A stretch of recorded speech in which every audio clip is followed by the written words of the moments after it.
जय हिंद दोस्तों, स्वागत है आप सभी का आपके अपने YouTube channel star club official में। अभी हम लोग देख रहे हैं घटना चक्र, और घटना चक्र में आज फिजिक्स का दूसरा पार्ट देखेंगे। तो चलिए शुरू करते हैं आज के पहले प्रश्न से। पहला प्रश्न है कि सोनार निम्नलिखित द्वारा प्रयोग में लाया जाता है। तो सोनार किसके द्वारा प्रयोग में लाया जाता है?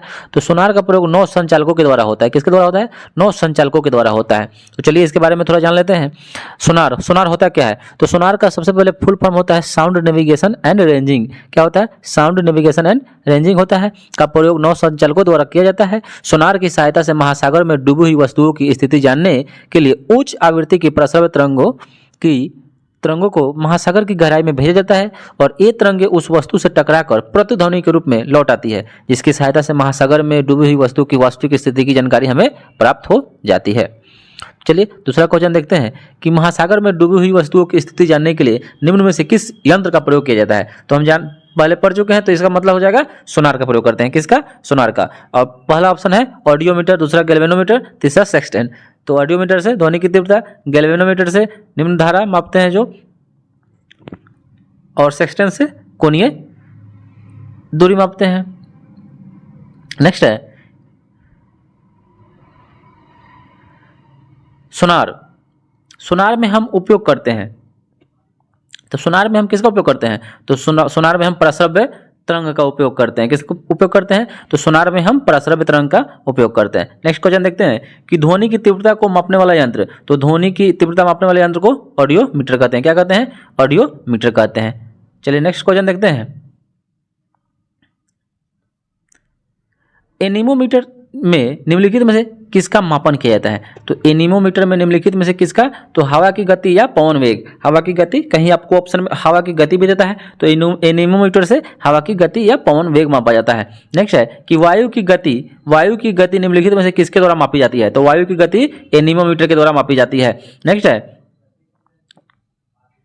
चलिए इसके बारे में देख लेते हैं। एनीमोमीटर द्वारा वायु के वेग की माप की जाती है। वायुमंडलीय दाब मापने के लिए बैरोमीटर का प्रयोग करते हैं, और हाइड्रोमीटर से द्रव या जल के घनत्व का मापन करते हैं।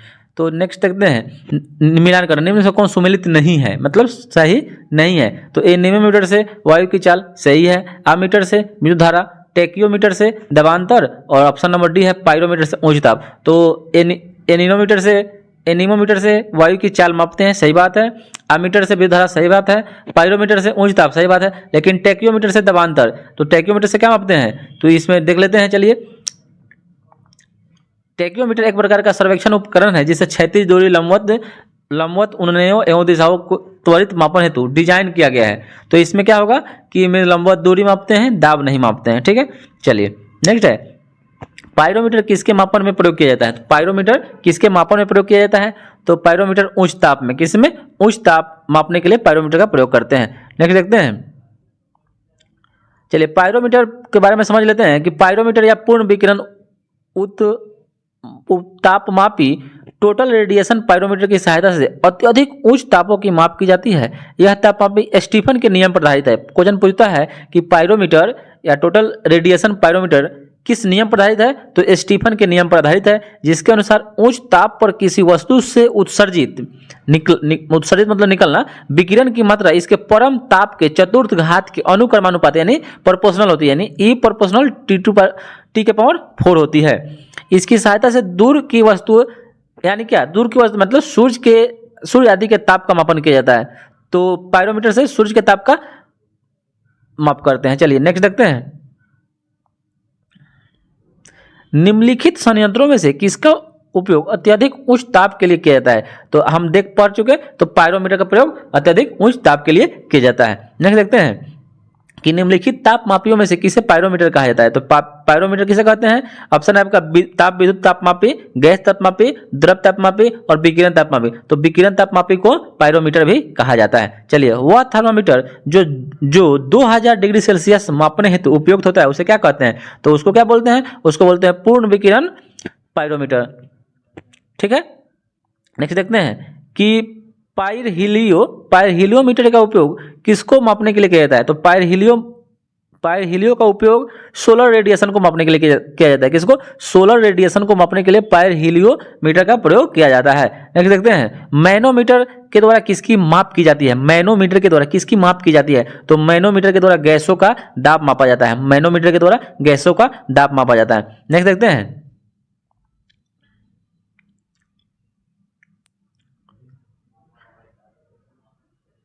चलिए 14 नंबर क्वेश्चन है कि सूची 1 को सूची 2 से मिलान करना है।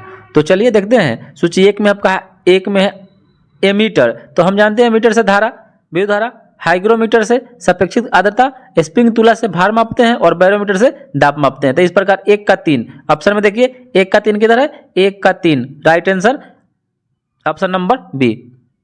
नेक्स्ट देखते हैं, निम्नलिखित युग्मों में से कौन सा एक सही सुमेलित नहीं है? तो चलिए देखते हैं, ओडोमीटर वाहनों के पहियों द्वारा तय की गई दूरी मापने के लिए ओडोमीटर का प्रयोग करते हैं, सही है। ओंडोमीटर विद्युत चुंबकीय तरंगों की आवृत्ति मापने के लिए ओंडोमीटर का प्रयोग करते हैं, ये भी सही है।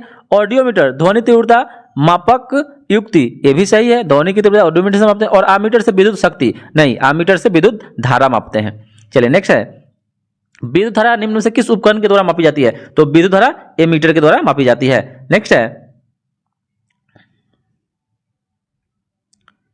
वायुमंडलीय दाब को मापने के वायुमंडलीय दाब को मापने में किस यंत्र का प्रयोग किया जाता है? तो वायुमंडलीय दाब को बैरोमीटर, जिसका खोज ई टॉर्सेली ने किए थे। नेक्स्ट है,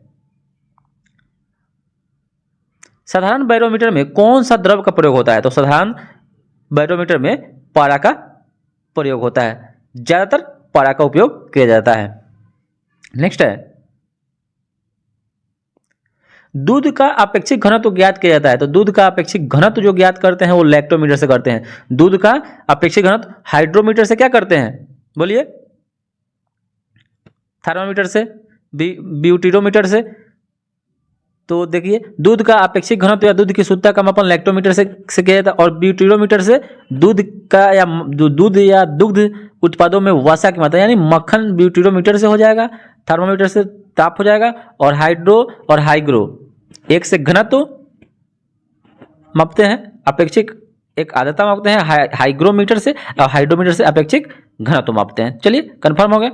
नेक्स्ट देखते हैं, दूध के घनत्व किससे मापते हैं? तो दूध का घनत्व लैक्टोमीटर से मापा जाता है। नेक्स्ट है, वायुमंडल की सापेक्ष आर्द्रता मापी जाती है। तो वायुमंडल की जो सापेक्ष आर्द्रता होती है हाइग्रोमीटर से, और हाइड्रो होगा तो घनत्व मापेंगे। ठीक, नेक्स्ट है, चलिए नेक्स्ट क्वेश्चन देख लेते हैं। 22 नंबर क्वेश्चन है कि हवा में आर्द्रता को मापने के लिए किसका प्रयोग करते हैं? तो हवा में आर्द्रता को मापने के लिए हाइग्रोमीटर का प्रयोग करते हैं। नेक्स्ट है, वायु की आर्द्रता मापने के लिए किस यंत्र का प्रयोग करते हैं? तो हाइग्रोमीटर। नेक्स्ट है कि हाइग्रोमीटर से क्या मापा जाता है? तो वातावरणीय आर्द्रता मापते हैं। नेक्स्ट है कि आर्द्रता को नामांकित करने का उपकरण कौन है? तो हाइग्रोमीटर। जिस प्रकार से जैसे भी क्वेश्चन पूछे आंसर वही होगा। नेक्स्ट है कि आर्द्रता किस उपकरण के द्वारा मापी जाती है? तो आर्द्रता मापी जाती है हाइग्रोमीटर के द्वारा। नेक्स्ट है, निम्नलिखित में से कौन सुमेलित नहीं है, कौन सही सुमेलित है? तो चलिए देखते हैं कि थर्मोरेसिस्टर। तो थर्मोरेसिस्टर क्या है? इलेक्ट्रॉनिक थर्मामीटर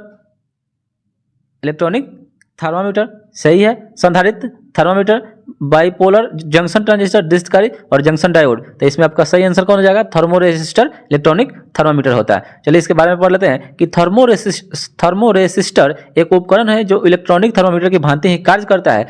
यह उपकरण तापमान में परिवर्तन, अगर ताप में परिवर्तन करेंगे तो अपने साथ एक प्रतिरोध, रेसिस्टर है तो प्रतिरोध को भी बदल देता है। तो सही आंसर हो जाएगा थर्मोरेसिस्टर, यह इलेक्ट्रॉनिक थर्मामीटर है। नेक्स्ट देखते हैं कि सूची 1 को सूची 2 से मिलान करना है। ठीक है, तो स्टेथोस्कोप से क्या मापते हैं? तो रक्तचाप मापते हैं स्टेथोस्कोप से। ठीक, सॉरी, स्टेथोस्कोप से हृदय की ध्वनि स्टेथोस्कोप से सुनते हैं। ठीक, और स्फिग्नोमीटर से मापते हैं रक्तचाप, और कैरेटोमीटर से सोने की शुद्धता, और लक्स मीटर से प्रकाश की तीव्रता। तो इस प्रकार इसका आंसर हो जाएगा कौन? 1 का 4 ऑप्शन में पहला मिल गया, दूसरा नंबर में, तो ऑप्शन नंबर बी इसका राइट आंसर। नेक्स्ट है, रक्त दाब मापने के लिए किसका प्रयोग करते हैं? तो रक्त दाब मापने के लिए स्फिग्नोमैनोमीटर का प्रयोग करते हैं। नेक्स्ट है,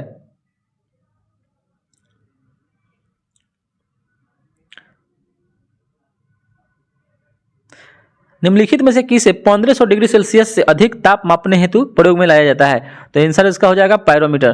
पायरोमीटर 1500 सेल्सियस से अधिक ताप मापने के लिए इसका प्रयोग करते हैं। प्रकाश की तीव्रता मापने के लिए किस उपकरण का प्रयोग करते हैं? तो प्रकाश की तीव्रता लक्समीटर, याद रखना है, लक्समीटर का प्रयोग करते हैं। नेक्स्ट है कि रडार उपयोग में लाया जाता है। तो रडार किस लिए बताइए? प्रकाश तरंगों द्वारा वस्तु का पता लगाने के लिए रडार का उपयोग किया जाता है। चलिए इसके बारे में पढ़ लेते हैं। रडार मूलतः एक संक्षिप्त रूप है जिसका पूर्ण रूप होता है रेडियो डिटेक्शन एंड रेंजिंग। यह वस्तुओं का पता लगाने के लिए एक प्रणाली है जो सूक्ष्म तरंगों द्वारा प्रयोग करती है। इसके द्वारा रेडियो तरंगों के माध्यम से दूर की वस्तु की स्थिति, ऊंचाई या दिशा या गति ज्ञात की जाती है। तो इसका राइट आंसर हो जाएगा रेडियो तरंगों द्वारा स्थिति की ज्ञात। सॉरी, पहला ऑप्शन नहीं होगा। प्रकाश तरंगों द्वारा वस्तुओं का पता लगाने के लिए नहीं, रेडियो तरंगों द्वारा, तरंग इसमें भी है, तो रेडियो तरंगों द्वारा वस्तुओं की स्थिति ज्ञात करने के लिए रडार का उपयोग करते हैं। नेक्स्ट देखते हैं, निम्नलिखित में से कौन सी राशि रिएक्टर पैमाने पर मापी जाती है? तो भूकंप की तीव्रता रिएक्टर पैमाने से मापी जाती है। नेक्स्ट देखते हैं, चलिए इसके बारे में थोड़ा पढ़ लेते हैं कि रिएक्टर स्केल भूकंप के परिमाण मापने का एक पैमाना है। यह लॉगरिथमिक स्केल है जिसके 9 भागों में बांटा गया है और रिएक्टर स्केल में प्रत्येक आगे की संख्या अपने ठीक पीछे वाली संख्या के 10 गुने आयाम को बताती है। उल्लेखनीय है कि 1970 के दशक में ही भूकंपों के परिमाण के आकलन हेतु रिएक्टर स्केल के स्थान पर मोमेंट मैग्नीट्यूड स्केल प्रयुक्त हो रही थी। तथापि बहुधा प्रेस एवं मीडिया जगत द्वारा इसे रिएक्टर स्केल नाम से ही अभिहित किया जाता है। चलिए नेक्स्ट देखते हैं कि भूकंप की तीव्रता का मापन किया जाता है। तो भूकंप की तीव्रता किससे? तो रिएक्टर पैमाने से। नेक्स्ट देखते हैं कि रिएक्टर पैमाना मापने के लिए प्रयोग होता है। तो रिएक्टर पैमाना मापने के लिए प्रयोग होता है, यानी भूकंपीय लहरों का आयाम मापने के लिए रिएक्टर पैमाना का प्रयोग किया जाता है। नेक्स्ट है कि भूकंपों की तीव्रता मापी जाती है तो रिएक्टर पैमाना में मापी जाती है। नेक्स्ट देखते हैं, कौन सुमेलित नहीं है? सेल्सियस ताप सही है, किलोवाट आवर विद्युत सही है, RH गुणक रक्त से सही है और रिएक्टर पैमाना आर्द्रता नहीं। यह भूकंप की तीव्रता। ठीक है, चलिए नेक्स्ट देखते हैं कि ताप के निम्नलिखित में से किस पैमाने में ऋणात्मक मान नहीं होता है? तो सेल्सियस, फ़ारेनहाइट, नेक्स्ट ऑप्शन है आपका केल्विन और र्यूमर।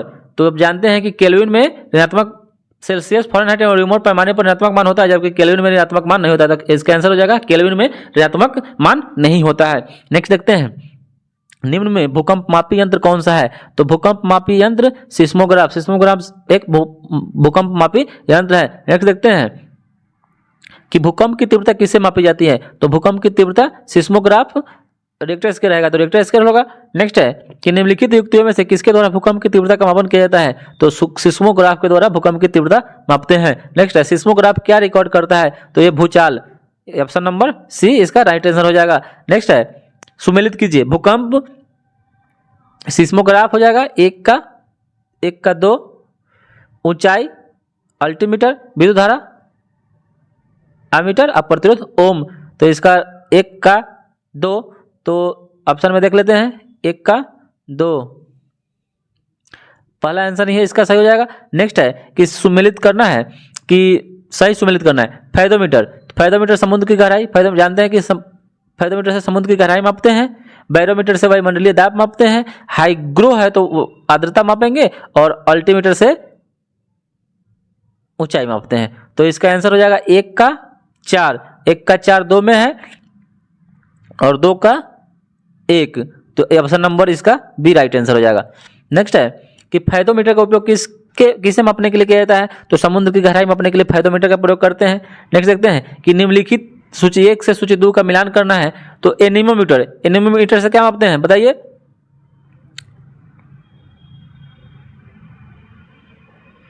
वायु का वेग सिस्मोग्राफ से मापेंगे आपको। भूकंप बैरोमीटर से वायुमंडलीय दाब और हाइग्रो है तो आर्द्रता। तो इसका सही आंसर हो जाएगा ऑप्शन नंबर डी। नेक्स्ट है